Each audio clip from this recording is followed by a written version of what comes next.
Sagittarius, 2025 is all about you. It's all about coming back to a life that you actually want. And maybe you've never even experienced it before, but there is this essence of like hometown or returning to home. And it doesn't need to be literally, it's just the home that is in your heart or the home that is in your root chakra. Okay. I do feel like you are leaving behind the out of character, overly cautious nature that you have perhaps adhered to in the last couple of years. I get the sense that you're like taking a big gulp out of this stuck. It's like you're pushing something through it's like you're pushing a straw through the top of a drink container, right? It's like you're pushing through something that you thought was a complete lid, a glass ceiling, if you will, or a concrete ceiling, and now you think it's a glass ceiling and you can actually bust through it, right?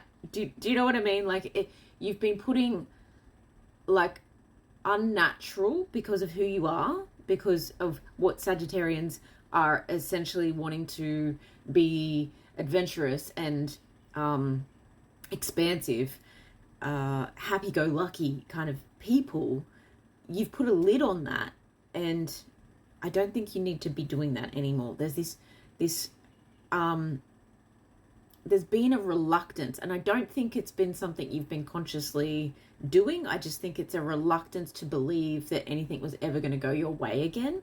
So, definitely feel that myself. So I get the sense that this might not happen overnight, and I do see a lot of cards here saying like this is the end of an era, but it's also the beginning of a really strong foundation being built. So it can take some time during this year for you to, and there might be some teething problems for you to fully catch yourself when you are trying to, hang on, ouch, no, just wait, okay. What about this option, this option, this option, this option? You're giving yourself decision fatigue when you usually or intrinsically react and respond and proactively push forward, naturally push forward better when you actually just fly by the seat of your pants. And it's not to say that, and that's not like financial advice, that's not career advice by any means. Like, you still have to take some precautions. However, I feel like you've been overly cautious, and there's no need for that. This strongly reeks of love, okay? So where you perhaps have put barbed wire around your heart, it's really letting that go, but a sense of self-love at the same time.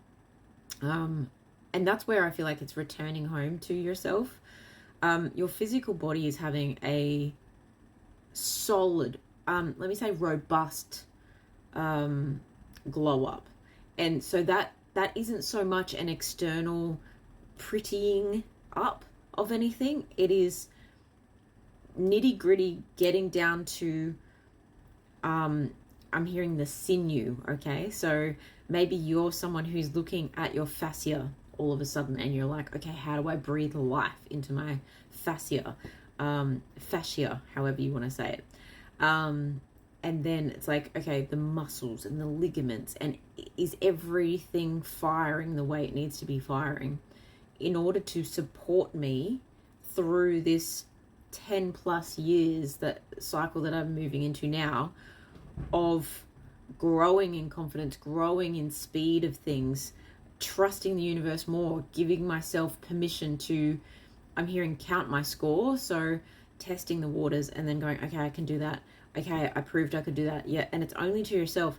But it's very like, it's an act of radical self-love to be doing this, but it's also quite a luxury, I feel, in comparison to what you have been through in prior years. And especially when it comes to, like, I guess you've raised your expectations when it comes to loving connections, and you're more willing and able to be expressive earlier so that you are not wasting anyone's time and they're not wasting yours, and then you actually receive better because of the way you're treating yourself, which is something we talk about all the time. But it really is a magnetizing quality that you are becoming very aware of, that you are becoming very expressive about, and that is going to continue to give you, going to continue to shift your tastes, okay? Like almost like once you detox from sugars, it's like your palate is changing, and that I feel is changing your physical body, your ego, your temperament, and even some goals that you want to give a refresh to, or that you never thought that you would even have. I feel for some of you, you could be moving. Again, it could be moving back to a hometown, or it's moving to somewhere that feels like a forever home. And I think that you're doing this in a very, or you're wanting to do this. And so, again, don't overthink it. You're wanting to do this in a luxurious kind of way. So if that means downsizing because you'll be able to buy better or rent better or build better, or just have a lifestyle that isn't such a commute, like that gives you more freedom of time.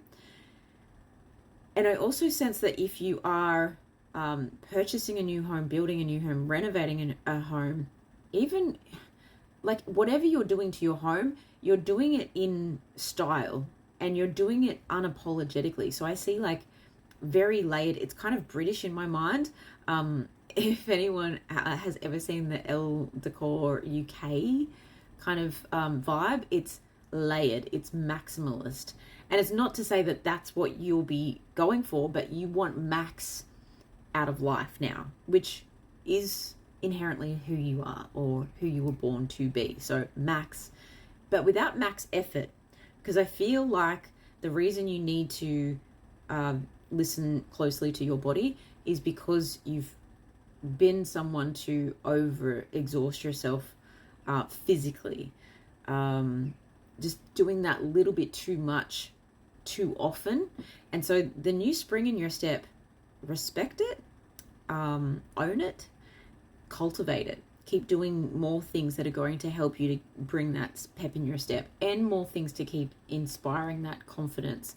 You might even want to be a little bit more flirtatious, whether that's with a partner or just with the world, like flirting with life a little bit, and trusting that, again, you are going to be well received, because you are. It's when you feel good in your body, and when you feel good in your mind and your soul, and you feel good in your environments, again, a sense of moving, and that might need to translate to moving through different friend groups until you find somewhere where you can be overt when you want to be, when you can be playful when you want to be, when you can be loving when you want to be, and it's well received. I actually feel like that's something that is such a gift that you give to the world. You spreading loving energy is really a gift to the world, and helps you attract more love. It helps you attract more friendships. You're a fun time to be around, but you're also a time, you're a person, right? When people spend time with you, you're a person that helps people to go and look at themselves and inspires their own change. I feel like this is the perfect time for you to be doing all of this, Sagittarius. You've been hanging in limbo for long enough. I feel like you're coming into a lot of abundance financially because of this loving energy that you're emitting and this luxurious mindset that you're adopting. Are you going to see the path forward clearly every single time? No, but when you tap into that depth of, but I really want to do this for me, and it doesn't need any more justification than that, then I'm going to do it. And if it's a case of, well, if I'm going to do it my way, then maybe I need to take charge of that instead of waiting for someone else to do it. I think that's really going to serve you as well. It's about being present. It's about finding somewhere to call home. It's making yourself happy, and it's celebrating yourself every step of the way. And that's where you're going to see your desires come to life in front of your eyes, and you're going to believe and you're going to trust even more. I love it.